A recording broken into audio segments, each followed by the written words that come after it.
Assalamualaikum warahmatullahi wabarakatuh. Perkenalkan nama saya Nur Alni dengan NIM 114. Baiklah, di sini kita akan mempelajari tentang konsep teori belajar dengan penerapan belajar SD serta pendekatan belajar experiential learning dan multi intelligency. Adapun teori belajar dengan penerapan belajar SD, yaitu pertama pendekatan pembelajaran holistik, di mana pembelajaran holistik ini merujuk pada pendekatan atau pendekatan yang memandang sesuatu sebagai suatu kesatuan yang utuh dan integrasi, di mana pendekatan pembelajarannya yang fokus pada pemahaman informasi dan pengetikannya dengan topik-topik lain sehingga membangun kerangka pengetahuan.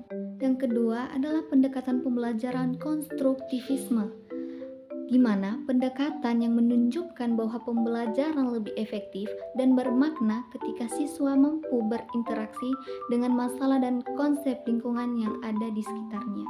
Pembelajaran eksperimental, di mana pembelajaran eksperimen adalah suatu cara mengajar di mana siswa melakukan percobaan tentang suatu hal, baik dalam mengamati dan mengalami prosesnya, serta menuliskan hasil percobaan yang telah ia lakukan. Selanjutnya itu penerapan dalam praktik, yang dimana terbagi dalam 4 bagian, yaitu pertama permainan, kedua eksperimen, ketiga bermain peran, dan keempat simulasi. Di dalam permainan, kita merancang suatu permainan yang khusus untuk meningkatkan kekreatifan siswa dan keefektifan dan membantu siswa untuk belajar melalui pengalaman. Yang kedua itu eksperimen. Melakukan eksperimen di kelas sains dapat memberikan siswa kesempatan untuk merefleksikan pengalaman mereka untuk mendapatkan pemahaman yang lebih mendalam tentang materi pembelajaran. Yang ketiga itu bermain peran. Kegiatan bermain peran dapat membantu siswa mengembangkan empati dan pemahaman terhadap perspektif yang berbeda dan dapat digunakan untuk mengajarkan keterampilan sosial dan resolusi konflik yang terjadi. Yang keempat itu simulasi. Simulasi dapat digunakan untuk memberikan siswa pengalaman yang membantu mereka untuk memahami konsep atau sistem yang lebih kompleks. Adapun pendekatan pembelajaran experiential learning, yaitu suatu metode pembelajaran yang berfokus pada pengalaman langsung dan aktif siswa dalam memperoleh pengetahuan, keterampilan, dan pemahaman.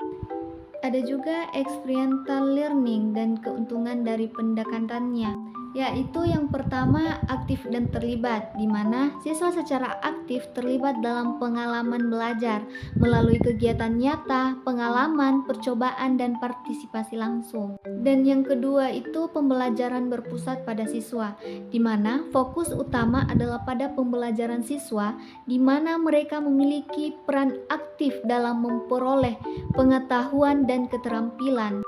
Dan yang ketiga itu konteks relevan, di mana pengalaman belajar terkait erat dengan konteks dunia nyata, sehingga siswa dapat melihat keterkaitan dan relevansi materi pembelajarannya. Yang keempat adalah refleksi dan analisis, di mana siswa dapat berkesempatan untuk merenung dan menganalisis pengalaman belajar mereka dengan mengidentifikasi pembelajaran yang diambil dan mengaitkannya dengan konteks suatu teori yang relevan. Yang kelima itu pembelajaran kolaboratif, di mana siswa didorong untuk bekerja sama dalam kelompok atau tim untuk berbagi pengalaman, saling mendukung, dan belajar dari satu sama lain. Di sini kita akan membahas tentang tahap-tahap pembelajaran pada experiential learning yang terbagi menjadi 4.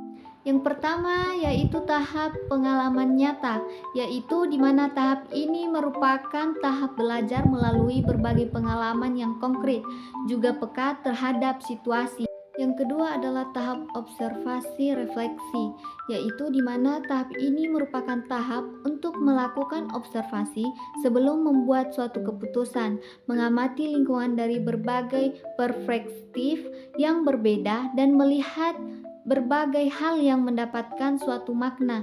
Pada tahap ini, peserta didik akan diberikan kesempatan untuk melakukan observasi secara aktif terhadap kejadian yang mereka alami. Yang ketiga ada tahap konseptualisasi, di mana tahap ini kita melakukan analisa logis dari sejumlah gagasan dan melakukan tindakan yang sesuai dengan pemahaman atas sebuah situasi. Pada tahap ini, peserta didik akan melakukan observasi lanjutan dengan merumuskan atau mengkonseptualisasikan hasil pengamatannya. Yang terakhir adalah tahap implementasi atau eksperimen, di mana pada tahap ini kita akan menguji kemampuan peserta didik untuk melakukan berbagai hal dengan orang lain dan melakukan tindakan yang berdasar pada sebuah peristiwa, termasuk mengambil resiko.